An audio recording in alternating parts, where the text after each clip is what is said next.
Doctor Zakir Naik তিনি কিভাবে তার নিজের বউ খুঁজে পেয়েছেন এই বিষয়টা তিনি নিজে বলছিলেন। তিনার বউ খুঁজতে লেগেছে প্রায় 2 বছর।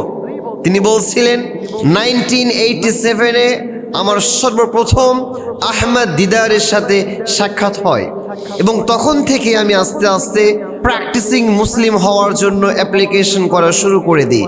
তখন থেকে আমি চেষ্টা করি কিভাবে একটা প্র্যাকটিসিং মুসলমান হওয়া যায়, কিভাবে একজন দ্বীনের দায়ী হওয়া যায়। তো এরপর থেকেই আমি মনে মনে ভাবতাম, যেহেতু আমি এত মানুষকে দ্বীনের পথে নিয়ে আসি, আমার অবশ্যই একজন লাইফ পার্টনার দরকার এবং এটা হয়তো আমি খুব সহজেই পেয়ে যাব। এবং তিনি এটাও বলছিলেন যে আমি এত শত শত হাজার হাজার মানুষকে বুঝাতে পারি, সামান্য একটা মেয়েকে বুঝাতে পারবো না? সে যেমনই হোক না কেন, আমার কাছে তাকে নিয়ে আসবো, নিয়ে আসার পরে আমি তাকে আমার মতো করে বুঝিয়ে ফেলবো। তো ডক্টর জাকির নায়ক উনি বেশ কিছুদিন আরো লেট করলেন বিয়েটা করার জন্য। তিনি ভাবলেন যে না, আমার এখনো উপযুক্ত সময় হয় নাই, আমি আর 1 বছর পর বিয়ের জন্য মেয়ে খোঁজা আরম্ভ করব। তো তিনি বললেন, আমার বয়স যখন 25 বছর হলো, তখন আমি আমার বোনকে আমার জন্য পাত্রী দেখার জন্য বললাম। তো আমার বোনকে আমি বললাম যে আমার যে ওয়াইফ হবে তার কিছু কোয়ালিটি থাকতে হবে। একজন মেয়েকে যখন সাধারণত বিয়ে করা হয় তখন 4টা জিনিস দেখে বিয়ে করা হয়। নাম্বার 1, লিমা লিহা, তার সম্পদ দেখে। নাম্বার 2, ওয়ালি হাসাবিহা, তার বংশ পরিচয় দেখে। নাম্বার 3, ওয়ালি জামালিহা, তার সৌন্দর্য দেখে। আর নাম্বার 4 হচ্ছে ওয়ালি দীনিহা, তার দিনদারিতা দেখে।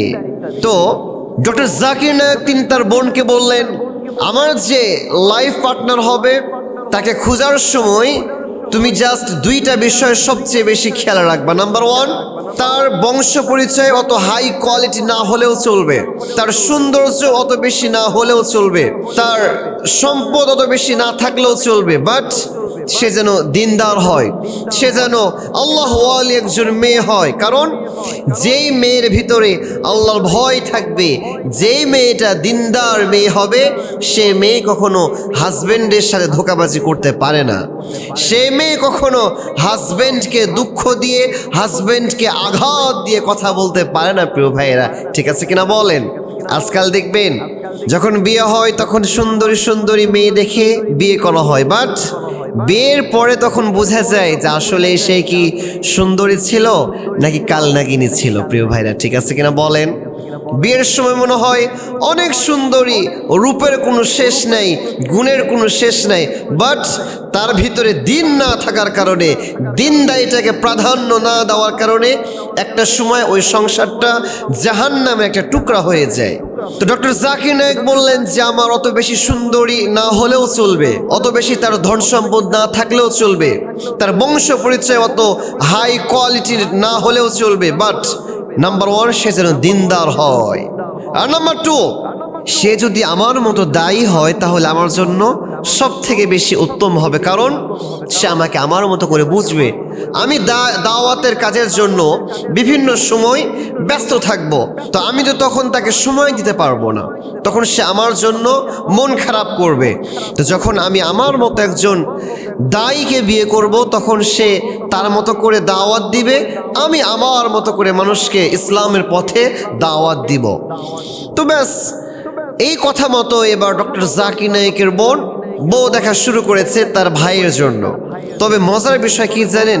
আমার দিকে তাকান। মজার বিষয় হচ্ছে 1 মাস যায়, 2 মাস যায়, 3 মাস যায়, 4 মাস যায়, 1 বছর যায়, 2 বছর যায়, এই কোয়ালিটির কোনো মেয়ে সে খুঁজে পাচ্ছে না। এবার ডক্টর জাকির নায়ক বলছে, হাইরে, একটা বউ খোঁজার জন্য যদি এত সময় লাগে তাহলে এটা কেমন করে হবে? তো ডক্টর জাকির নায়ক সে তার বউ খোঁজার জন্য যে প্রায় 2 বছর লেগেছে, এই 2 বছর লাগার পরও সে কখনো তাড়াহুড়া করে নাই। সে হুট করে একটা মেয়ে পেয়েছে, তাকে জাস্টিফাই করা ছাড়াই বিয়ে করে নাই। কি করেছে? ধৈর্যের পরীক্ষা দিয়েছে।